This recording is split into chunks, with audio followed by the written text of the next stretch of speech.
বিশ্বের চোখ যখন ইরানের ইউরেনিয়াম সমৃদ্ধকরণে, তখন অনেকেরই প্রশ্ন, ইরান কেন পারমাণবিক বোমা বানায় না? ধর্ম, কৌশল না কূটনীতি? আসল রহস্য কোথায়?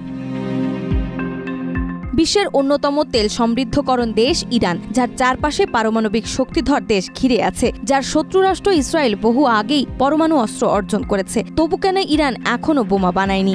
এর উত্তর লুকিয়ে আছে ২২ বছর আগের এক ধর্মীয় ফতোয়ায়। ২০০৩ সালে ইরানের সর্বোচ্চ নেতা আয়াতুল্লাহ আলী খামেনি এক ঐতিহাসিক ফতোয়া জারি করেন। পারমাণবিক অস্ত্র তৈরি ও ব্যবহার ইসলামী শরীয়ত অনুযায়ী সম্পূর্ণ হারাম। ইরানের দৃষ্টিতে পারমাণবিক বোমা শুধু ধ্বংসই নয়, এটি মানবতা, পরিবেশ ও ভবিষ্যৎ প্রজন্মের বিরুদ্ধেও অপরাধ।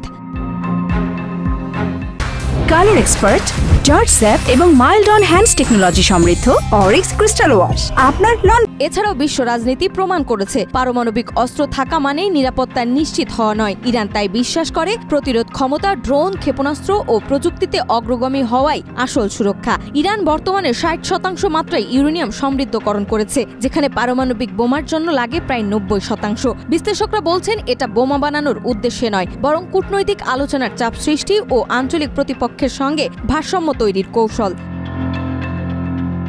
ইরান জানে পারমাণবিক বোমা তৈরি করলে ৩টি বড় ঝুঁকির মুখে পড়বে তারা। ১৯৭৯ সাল থেকে যুক্তরাষ্ট্র ১৫০০রও বেশি নিষেধাজ্ঞা দিয়েছে। বোমা বানালে সেই নিষেধাজ্ঞা আরও প্রখর হবে।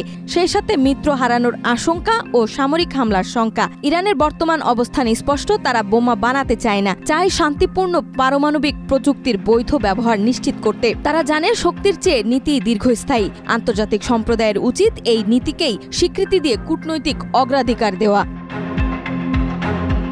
নাজমা, মাই টিভি।